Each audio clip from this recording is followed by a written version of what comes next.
Hi, everybody. Great to have you here today. We're so eager to welcome you to the first of our three Career Compass series for this year. This is organized by the Urban and Community Forestry Society's Young and Emerging Professional, many of whom you see right now on your screen, and you will meet them here shortly. But if this is your first time to Urban and Community Forestry Society or UCFS event, I want to take just a few minutes to introduce you to us, what we do, and why you might want to connect with us more. And before I forget, I'm Leslie Burkus. I'm the Executive Director of the Urban and Community Forestry Society. I'm really happy to have you here. And so that we have plenty of time to hear from our panelists and also to hear from you, I'm going to jump in again to share a little bit more about how you might connect with us. I do want to take just a moment, though, to thank our members and sponsors. So we are fortunate to have some of our great private businesses who sponsor our organization, including Davy, Bartlett Tree Experts, Asplund, Eocene, and Dudek. We know that they are critical to making sure that we can do more urban forestry work, so we thank them for that. And we thank members. This is a membership society. And if you're newer in your career or maybe a student and weren't quite sure, a society or an association like ours brings together people who do this work every single day. And there's power in that because we can band together, we can learn from one another and be stronger in the work we do. So we thank all of our members. And as we're getting started here, I think Carla just dropped in the chat. Please do let us know your name and where you're from. It's so great to see everybody coming in from different locations, and that helps our panelists know who's joining us here today. So today, an introduction right now, and then we're going to hear from our Young and Emerging Professionals Committee, where they'll talk about what it's like in that early career stage, navigating those early career challenges, gaining experience outside of work, staying motivated, and handling rejection, turning routine or less glamorous tasks into meaningful contributions. I know in your first few years, you can get tasked with what some might call busy work, but it can have some big impact on you. And we'll be talking a little bit more about that and hearing what you might experience in your careers. This webinar is being recorded, and if you are seeking ISA CEUs, we will have a form at the end of this that will drop in the chat, and you can submit your information, and we will submit for ISA CEUs on your behalf. And this is approved for one ISA CEU. And then we'll get you unmuted and get all the things turned on so that you can participate fully as we go forward. But if you have questions or thoughts during this, please use the chat or the Q&A feature. And then we also will be using the Mentimeter later on to gauge you through a poll. So it's our first time doing that, so bear with us if we have any technical issues, but we'll be utilizing that here shortly. So if you're not familiar with UCFS, our job is to build the confidence, competence, and camaraderie of all professionals who manage trees and forests to create and sustain more livable communities. It's a mouthful, I know. But really what that means is that we are the professional home for the people who make or support daily tree care decisions. If you decide who, what, where, when, why, or how a tree goes in the ground, comes out of the ground, some decision is made about trees, or you support people in that work, this is the society and home for you. And this runs a broad gamut. We have folks on the call from cities large and small. We have state representation. We have people in academia. This is a really broad community, and we're so thankful we can bring everyone together here. If you're not familiar with everything that we're able to offer to our members and friends, we do have a variety of opportunities for people to connect with the goal of making sure that you feel you're most confident in your decisions, get you connected to somebody who might know something that you are eager to hear more about. That's our goal every day, is to help you feel connected, to help you grow. So a few specific things that we have coming up is our 5-part series for Certified Urban Forest Professional. This is a great credential for you to add into your repertoire if you want to advance your career. And if you do not have certified arborist already, this might be a pathway for you because you do not have to have certified arborist to take urban forest professional. So we're going to have a study group session to help you feel more confident in preparing for the exam. We'll drop a link in the chat so you can find out more about that and maybe join us. If you're looking to maybe find some connection to somebody because you're struggling with a career issue or you're navigating, graduating, moving into your career, we have our mentorship program.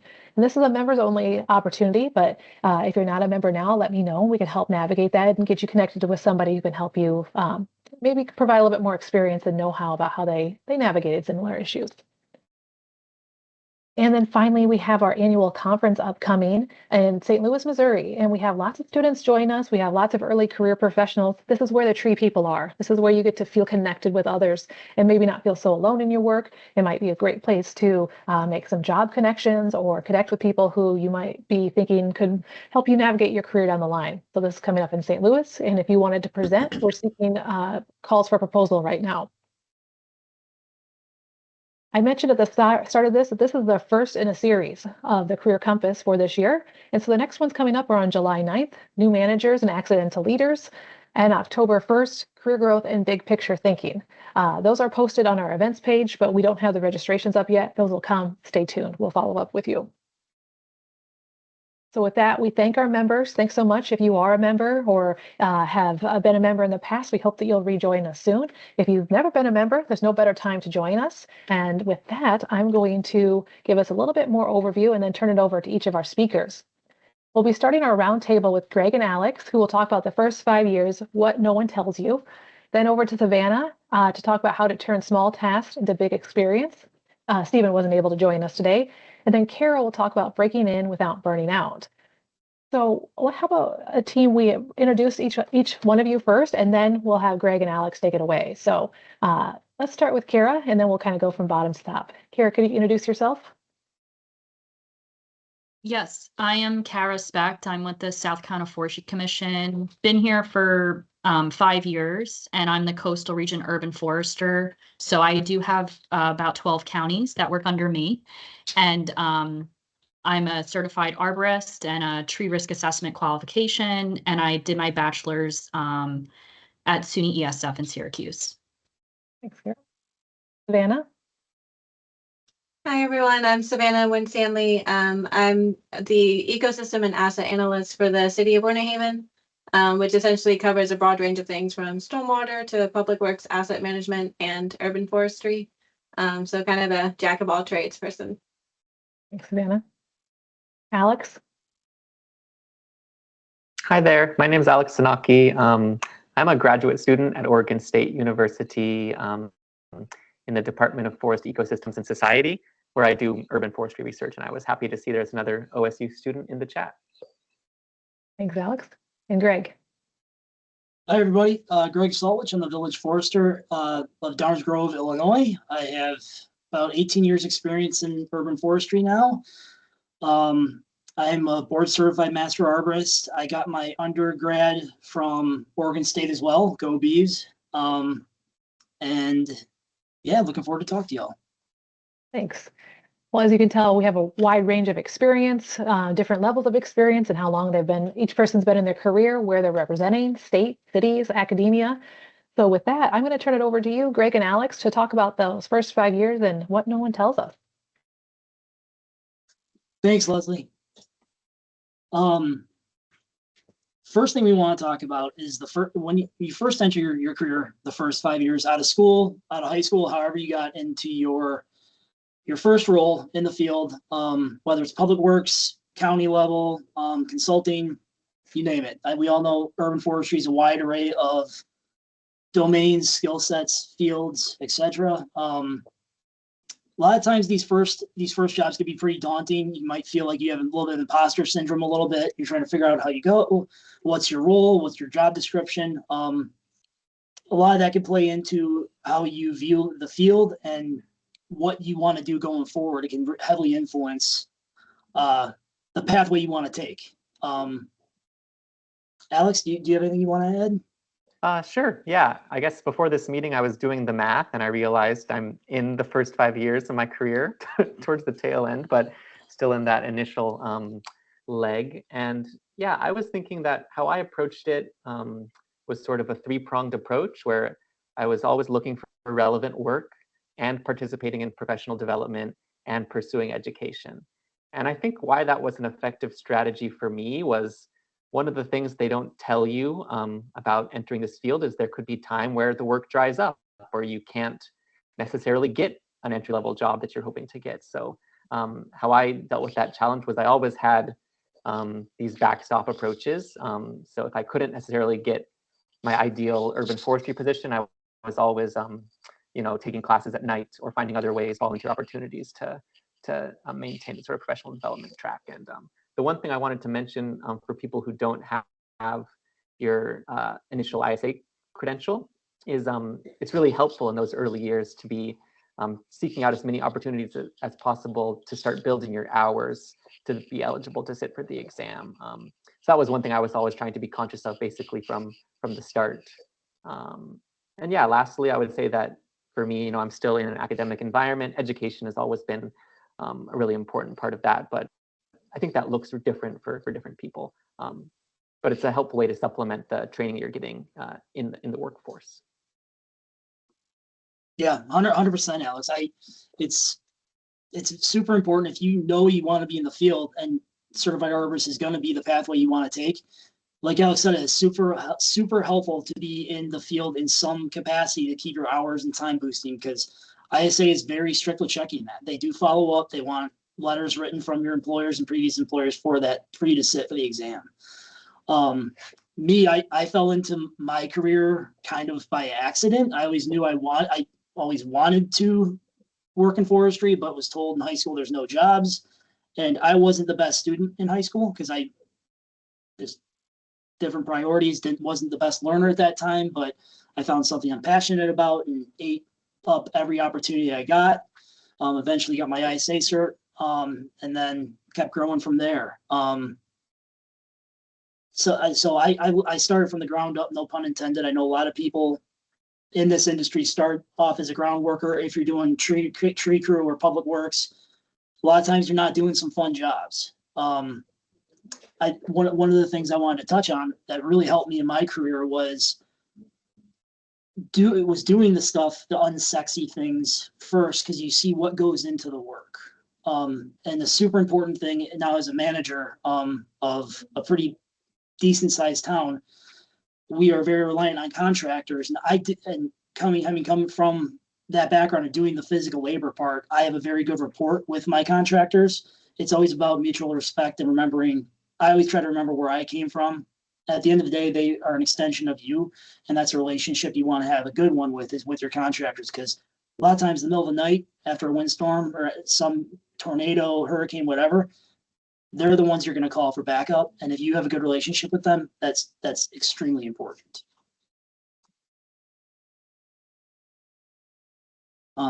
And one more thing I wanted to mention was I also would recommend that people look into the CORE network, CORPS. That's a great way to get sometimes short-time work or training and professional development. And those opportunities can be a nice way to supplement formal positions. But yeah, we also wanted to open it up to folks here in the room and to share any experiences you have, challenges you're facing if you're early in your career, or reflections on those first 5 years. So if anyone has any stories or questions, we'd like to open it up. Yeah, and Alex and Greg, this might be a nice time to start our first poll and then get people's mind thinking. I'll give Carl a little time to make sure we've got mics and everything set, if we can do that. So here's that first poll. What has had the biggest impact in the first 5 years of your career? So hopefully this is working for you all. This is our first time doing it this way. If you're not able to access or can't see your screen, Kara, can you see it now? You were having issues earlier. I'm not able to. It might be my organization Teams controls. Yep. Okay, for folks who can't see it, we will. Oh, okay. Thanks for bearing with us. Tech's fun. Would you like a visual picture? I can paint you a word picture. The question is, what has had the biggest impact in the first 5 years of your career? And though we had some suggested answers, which might be a mentor, a great boss, my education, gaining real world experience, or something else. And maybe not surprising, right now, the winning one is gaining real world experience. I see some great bosses here in the chat.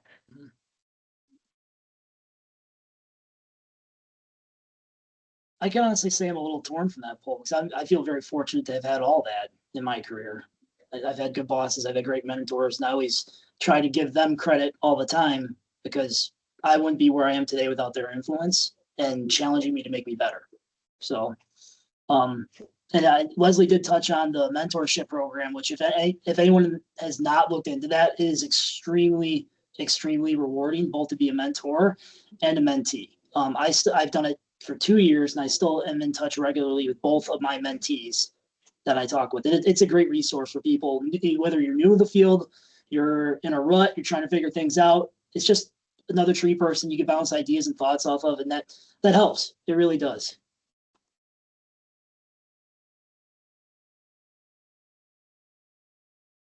Or Savannah, anything that you would add? What would you have answered, or what did you answer as the thing that's helped you the most in those first 5 years? Yeah, I think for me, I was also kind of torn. I think I was lucky to have like a really great mentor that would like bring me along on a lot of different meetings and kind of introduce me to how things worked in public works in general.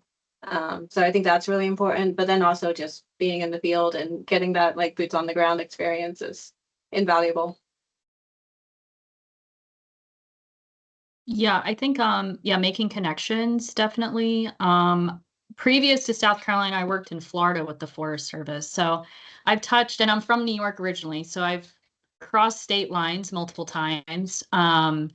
So not necessarily networking in a local sense. I mean, now I am in South Carolina, but really making connections and making an impact to get my several positions in different states, especially they're taking a risk taking someone on who is willing to move and relocate somewhere, because there's tons of applications and sometimes people are weary of hiring people if they don't have like a connection to the place that they're hiring to. But, you know, getting involved in what groups might be around those local areas if you're looking to move somewhere is really awesome, and everything. So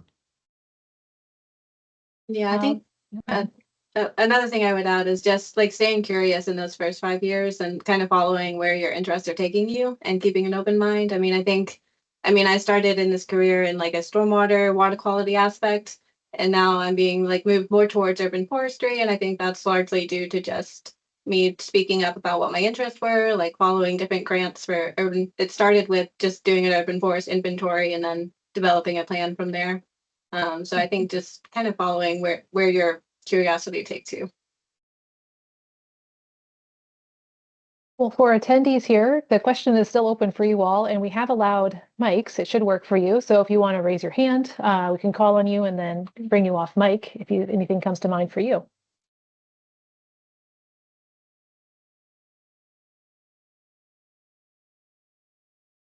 Yeah, go ahead, Dan. Hopefully you can unmute. Yeah, looks like you did. Yeah, good morning, everyone.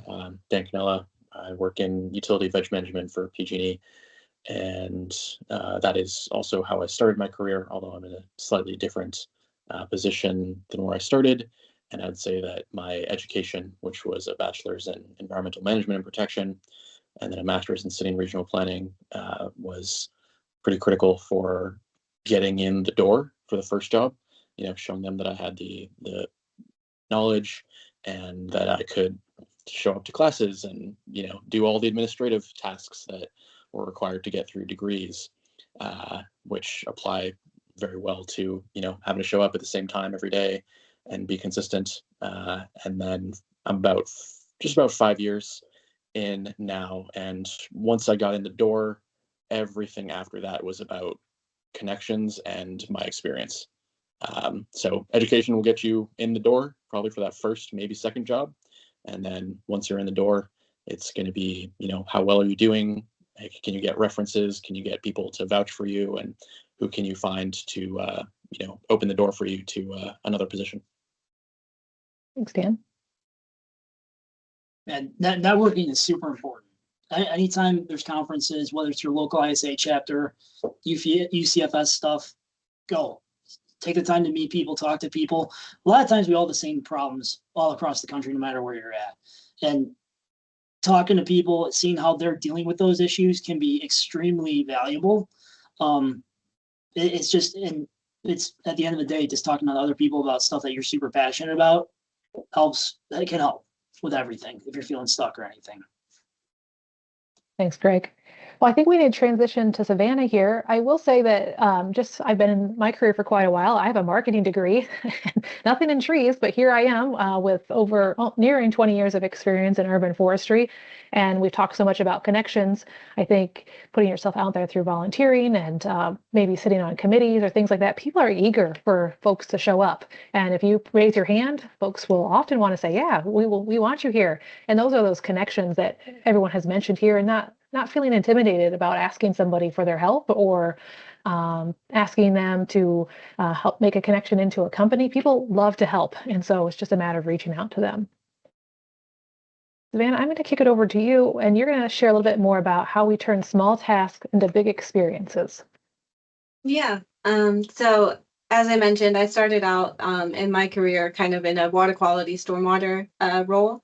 And that kind of it was a small task that turned into a big experience for me because I started off just like doing small Arbor Day giveaways, things like that were just sort of tangentially related to our outreach program. And then that kind of just like steamrolled into like, how about you follow this grant for doing a tree inventory, or how about you follow this grant for doing a management plan? And now we're sort of poised to kind of create our urban forestry division from the ground up, which is something our city has not had before, which I noticed, Vincent, you said in the chat, you're in a similar sort of position and looking for possible like mentors for that. I don't know if I'm a good mentor because I'm currently living that experience, but it's definitely a shared experience that I think being part of MFI and UCFS, I've been able to reach out to people to kind of help me on the journey and kind of give me guidance where needed. But more to the point of like the small tasks and like the kind of everyday stuff that you like when you're doing it, you kind of hate it and it feels boring. I did a lot of data management and GIS like stuff early on that at the time it was a very slow learning curve and it took a long time.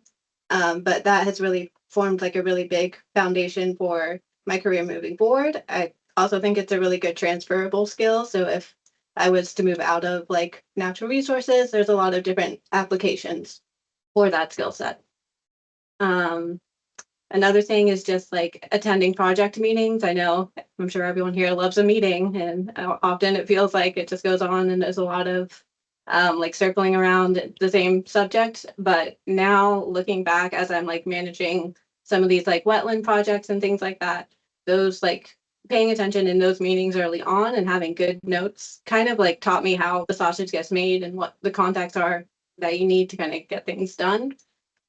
So those are the two things that I would say had the biggest impact on like, they seem small and they seem kind of mundane, but they really help build like good skill sets for your career moving forward. To piggyback on that, Savannah, my first job was at a very small municipality in urban forestry, and I was very much so the main tree person when it came to removals, prunings, anything like that.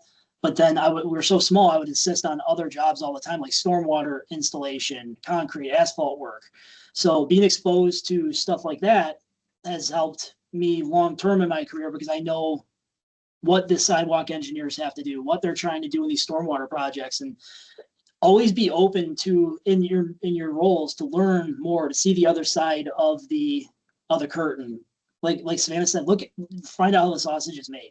It will help you overall as a professional to broaden your horizon and learn how engineers, asphalt, concrete, all this, everything interacts together in the urban environment. Trees especially have an impact on all this, and being aware of all the other stuff too is extremely important. It'll help you make you more rounded. Yeah, for sure. Engineering plans are something too that like you really have to get an eye for looking at those and making sure that someone hasn't put like a tree in a completely wrong place. That's just not going to work, because sometimes engineers they don't remember how trees work, and you got to be that voice that says, hey, that's probably not going to work. Yeah, to bring in a perspective from sort of the Western region, a lot of our training as urban foresters early in my career was bundled with sort of wildfire mitigation. And I think that part of what you get when you have this sort of broad experience base is you're able to sort of forecast the urban forestry issues of tomorrow. So now I feel very prepared for entering spaces where urban foresters and fire agencies are kind of brought into conversation because I had this sort of diverse experience early in my career.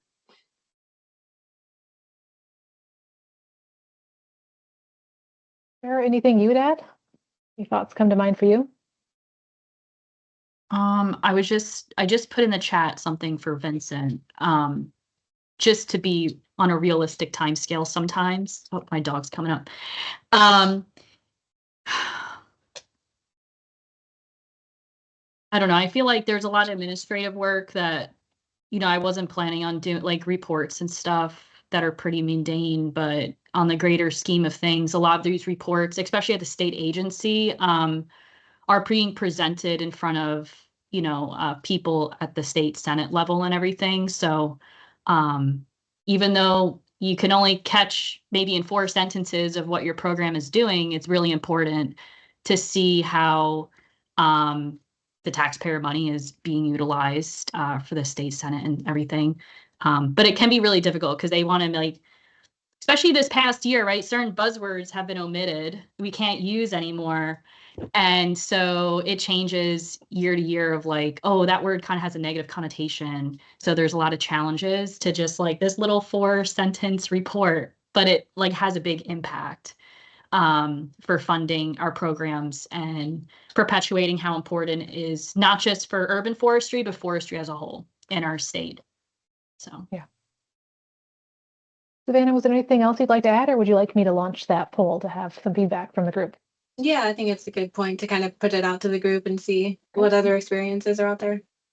Okay, so we'll try this again. Sounds like this won't work for everyone. I'll read the question so people can put it in the chat. Let's see if I can get to the right spot. Okay, what's a task in your early career that you value now?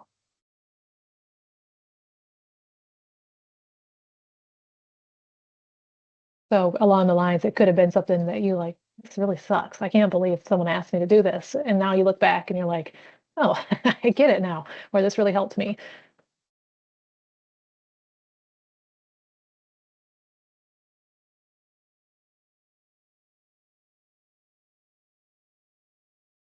Invoice. I see. So I've seen stuff come to the chat. I see learning to communicate effectively with residents.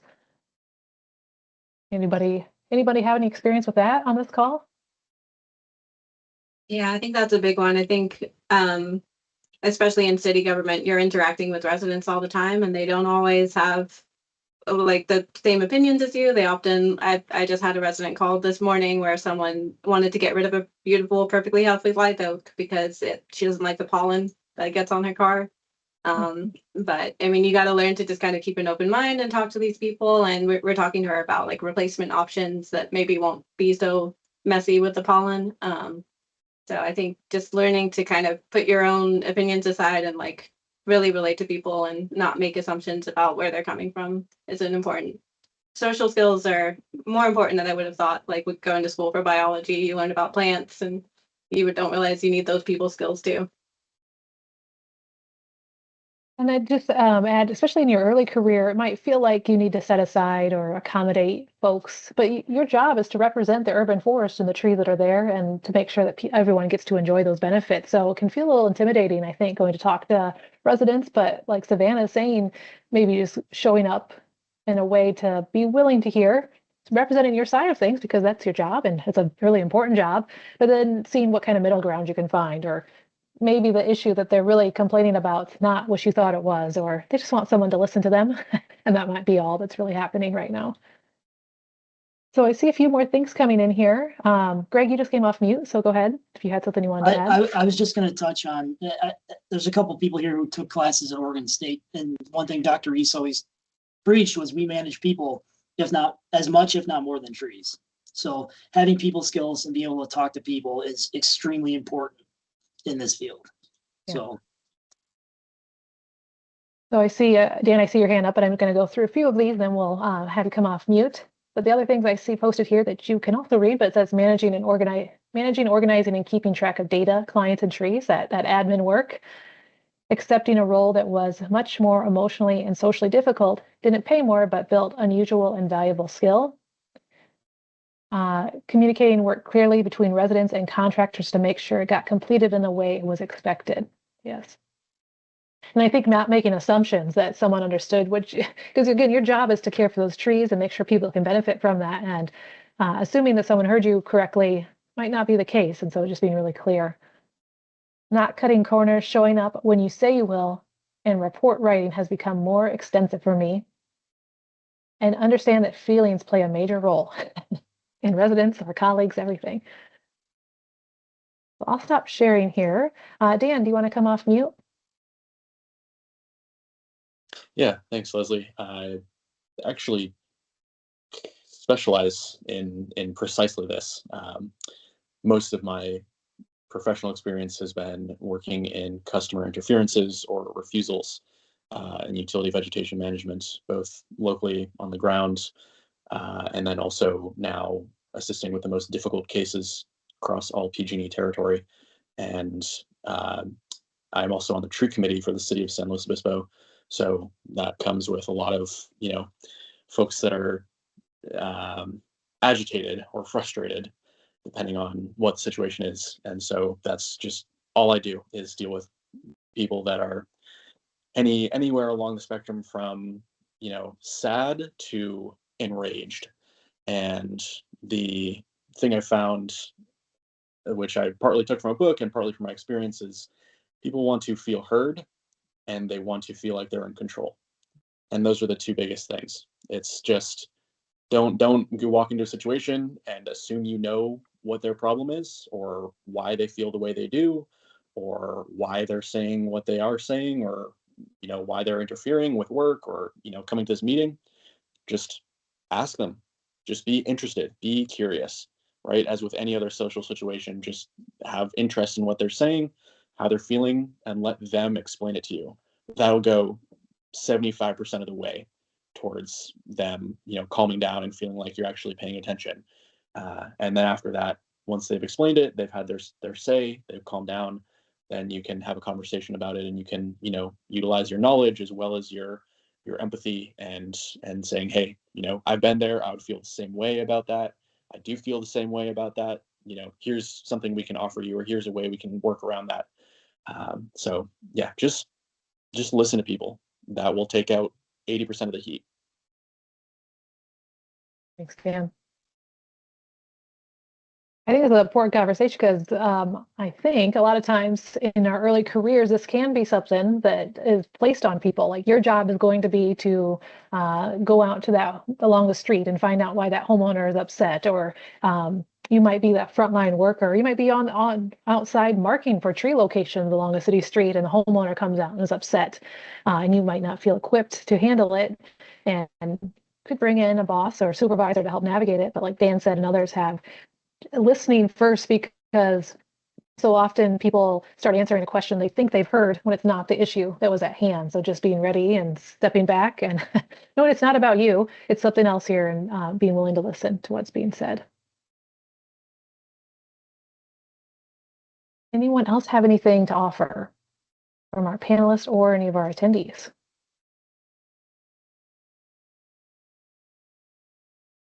Well, actually, I'm looking at time. I should have kicked this over to Kara by now, looking at our schedule. So I am going to kick this over to Kara, and then we'll have time for some more Q&A at the end. So Kara, talk to us about breaking in without burning out. And would you like me to share my screen now with that one slide? Yes, please. Okay. Yes. So burnout is something that we hopefully don't experience, but we probably will at some point. Just thinking about how long, if we plan on working until we hopefully retire, we're going to be working for a long time, like multiple decades. So, but what we do want to focus on is burnout is really, like, we all experience stress in our life and at our jobs, but it's when we don't manage our stress that can become burnout. And it could happen on your personal life or your professional life, but it can spill into both worlds if it's not managed properly. So when we think about burnout here as an individual person, we're going to feel exhausted. I mean, as a new parent myself, I have a 3-year-old, we're exhausted, but this is a different exhaustion. And usually you're going to have multiple, combination of these, cynicism and detachment. So you just have such a negative attitude at work. And it's not just like, there are going to be people that we work with who are just unhappy people, but they still get the job done. Again, it's a combination of these. You're going to have reduced performance, diminished sense of personal accomplishment.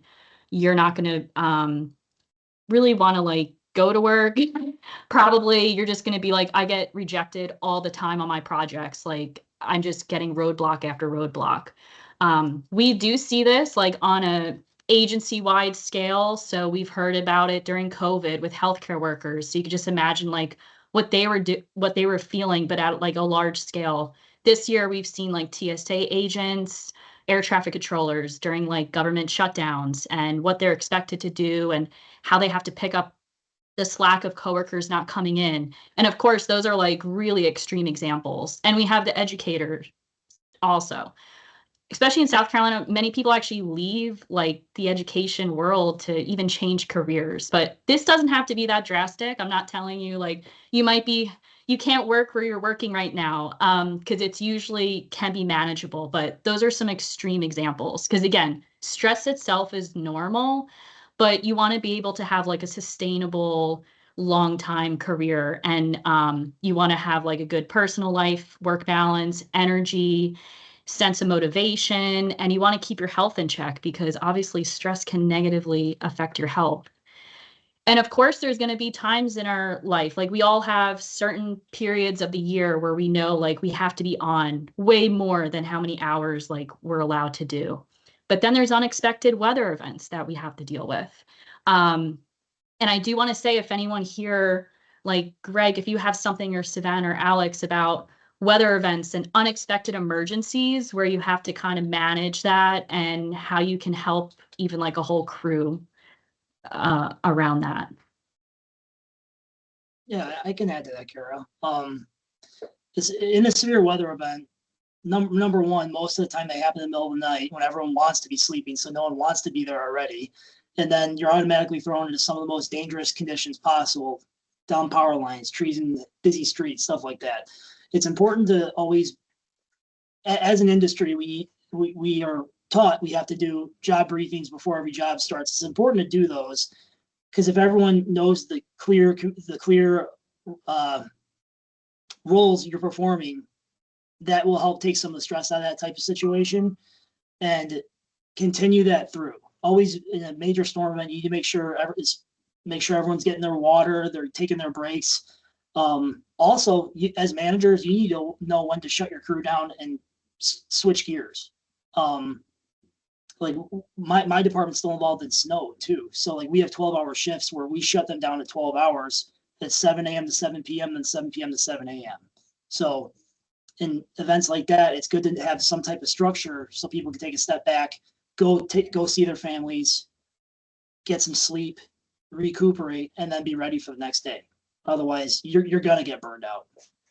Yeah, that's really important.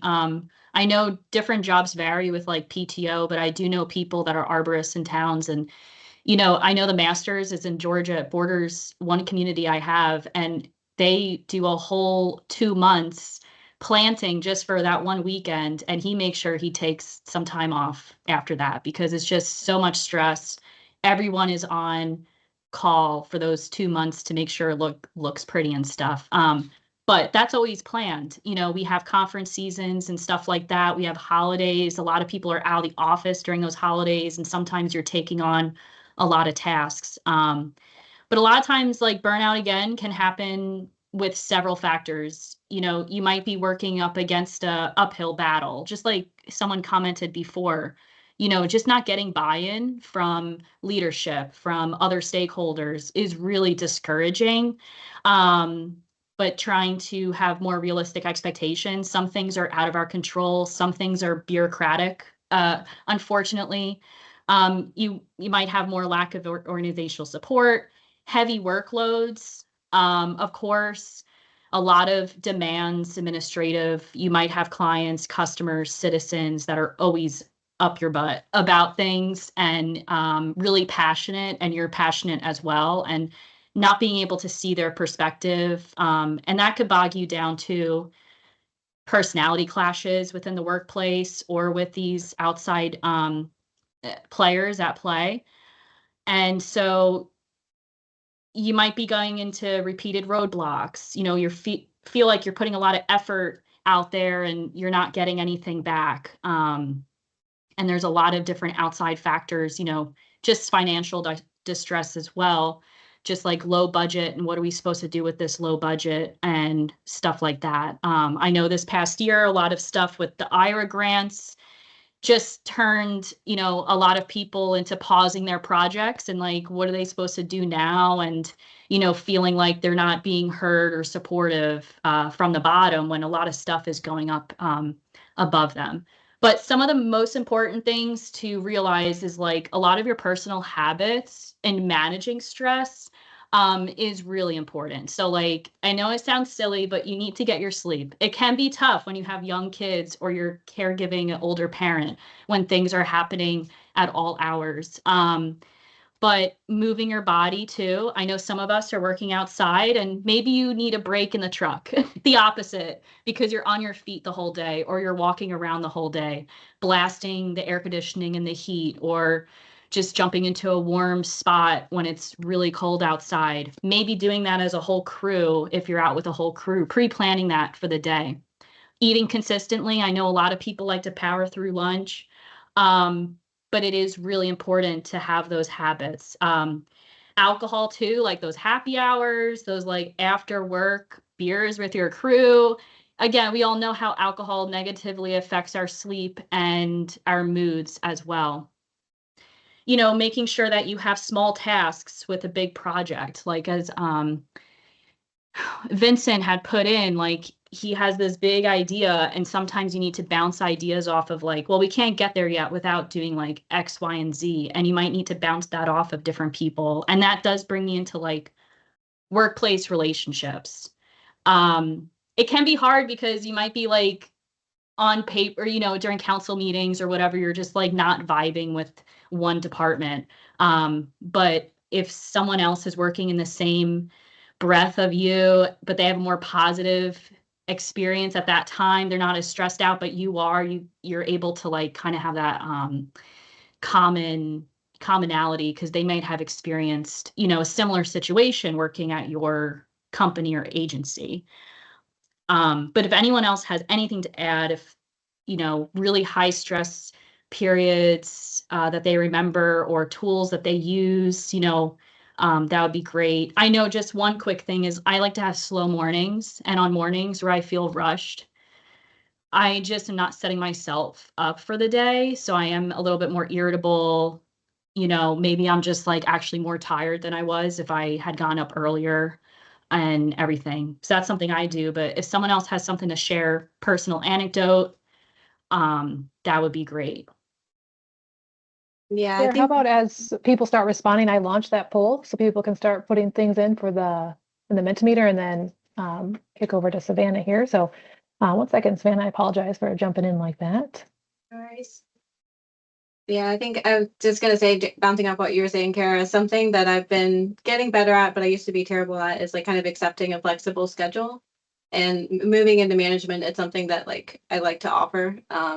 Because I think especially in city government, you feel kind of locked in, like I have to be there right at 8 a.m. and I have to leave right at like 6 p.m. or whenever it takes, whenever you finish the thing you're working on. But like when you have these really long days when you're working way over 40 hours a week, being able to kind of like have that flexibility, and maybe this is something you talk to your manager about to see if it's available. But yeah, I personally am not a morning person, so being able to kind of flex that morning and take that time in the morning sets me up to be able to work a much better day. And same if I'm working like a weekend or working a late night, I try to be good about flexing that time and just making sure that I'm keeping that balance of personal and work time. I just want to add to that, and I think it's important too to know when to step away. Don't try not to power through it, because you're gonna bog yourself down even worse. And me, I'm used to being outside in the field all day, averaging like 22,000 steps a day. I'm lucky if I get 17 now. So, and that's like what I'll do is I'll intentionally take my lunch. I'll force myself to leave my office, go. We have a tiny little workout room here at Public Works. I go in there for an hour. I come back and do my thing. But just for knowing when you need to step away and remove yourself is so important, especially if you're stuck on a computer, working on a tree inventory or writing up an RFP, doing anything. You got to know when to step away, take a step back for yourself. Otherwise, you're going to get burned out. You have to. Yeah, for sure. Especially, I think I like the physically stepping away. I think a lot of us will sometimes be like, well, I'm taking my lunch. I'm in my office, just eating my lunch or doing something on the phone, and taking that time to physically remove yourself from the workspace can be really beneficial. Yeah, I actually have a coworker who will come by and say, nope, get out. They police a lot of people. It's good because you need that person. Sometimes you need to be reminded. But no one's going to look out for you. It's up for you to look out for yourself and your mental health and your well-being. So Yeah, I do want to add that, like, depending where you work, there might be like employee assistance programs out there, or, just like a support counselor or something. It doesn't mean anything bad to even reach out to them, but if you're starting out, like, school is one thing. If you went to, college or whatever, like, that's like a whole different level of stress, like I remember like senioritis in high school and stuff. And I just feel like you're always on, and sometimes it's hard to shut off or come up with new habits coming from like the academia area to like a 9 to 5 or whatever you want to call it too.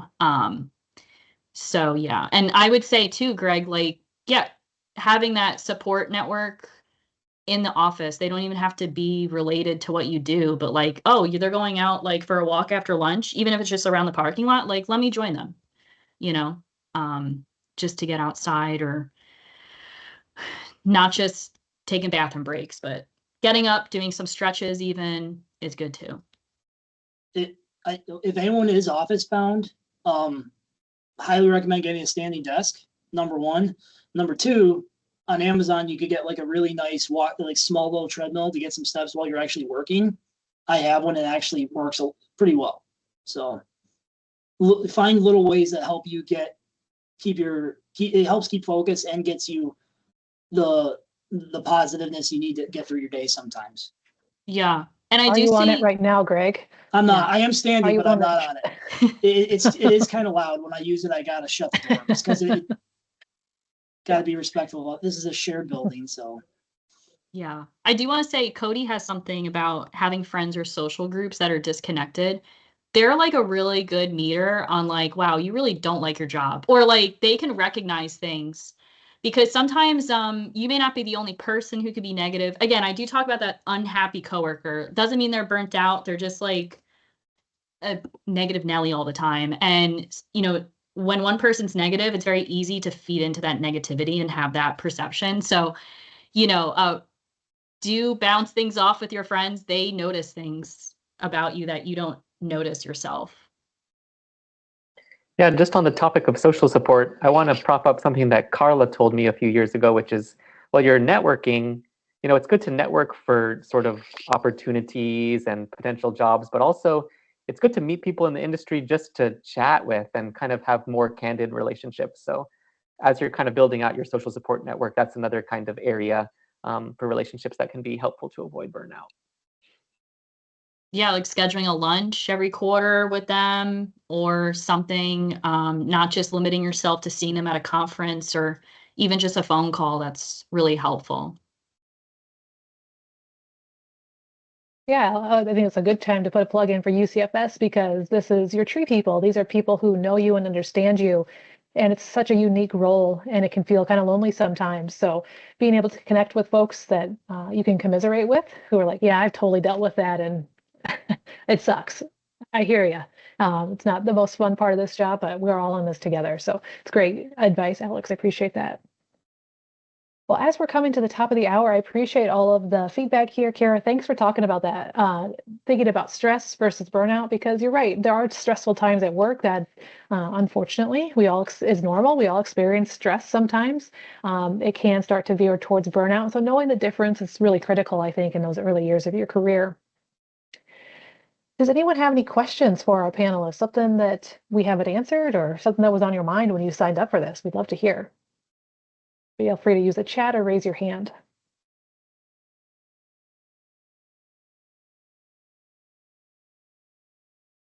Yeah, go ahead, Paige. Yeah, I think this was mentioned earlier. I think Greg said this, and it really resonated with me, is like the feeling of imposter syndrome. And especially when you're new in like a field or an area, sometimes I feel like I can't be saying anything in this room because I'm the least knowledgeable here. Or even if I do have experience, I just feel like I'm an imposter in any environment that I go in. So like if y'all have like gone through that, or what do you just how do you get through that? I know it takes time, but what do you tell yourself in that scenario? Paige, you're hired for a reason, for your expertise, your knowledge, your passion. I've sat in meetings and kept quiet the entire time because I was afraid to talk. And then got talked, not like in trouble, after the meeting, but I got like, my boss is like, why didn't you talk and say anything? I'm like, well, I'm brand new in this. I never met these people in my life. And I was reassured by my boss, who's been a great mentor. I hired you for a reason. I need you to talk in these meetings, because if you're not, no one is going to. So don't ever be afraid to say what you need to say. I'm the type of person in a meeting, I will listen intently until it's my turn to speak, and then try to say what I need to say after I absorb all the information. That's just because I try to be, I don't know, slow with my words sometimes, just because we're all passionate people. So sometimes in these meetings, politics can be in play. So you just sometimes have to be tactful about when you display that passion.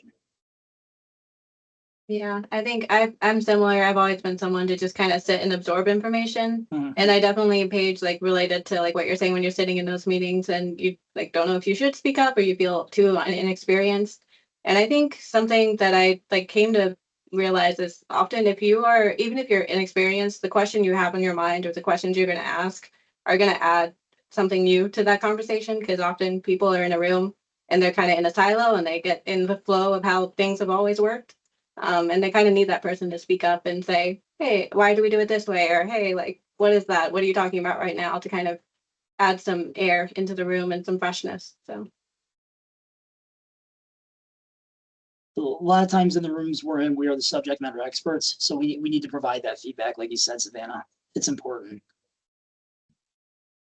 Well, thanks for those responses, and kind of piggybacking off what you said. If you can take it off of yourself and think, I'm doing this for the tree, I'm doing this for the people I serve, that maybe helps say it's not about me. I need to make sure I'm speaking up so that they can benefit, or the thing I'm working on can thrive. So it might feel like it's taking the pressure off of you and feeling like, oh, I shouldn't say anything. But if I don't, then I'm not best serving the trees or the people or whatever you're most passionate about or what keeps you going every day.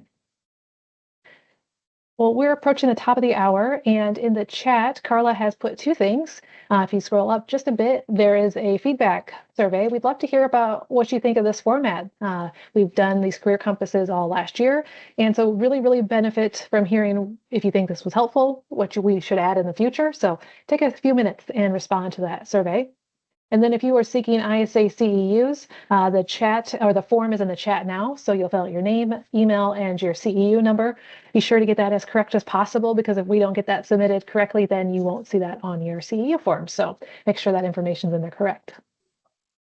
I think with that, you guys, we should probably wrap. Any final thoughts in a minute that you might add for folks before we close for the day? Give yourselves grace to grow in your roles. Don't feel like you need to be acclimated 100%. Well, 2 weeks in, a month in, 6 months. It takes time to settle into your roles. So just give yourself the grace to, and I was asked a question once, what was a mistake you made and how did you learn from it? I'm like, I don't like that question, because if you learn from it, it's not a mistake, that's a lesson, so don't be afraid to make mistakes. Thanks, Greg. Yep. Well, Aaron has just put a job announcement in the chat, and I'm going to also link to our career board. Why it says mentoring. I'm sorry for that, but it does link to our career page. So this is a great place to keep an eye on if you're searching for a new job. And I do think we have it tagged for entry-level ones too, if that helps you kind of narrow in on where you might be coming in from your career. So with that, we're going to wrap now. Be on the lookout for our next Career Compass series later this summer. And with that, we'll say goodbye and look to see you next time. Thanks, everybody. Bye.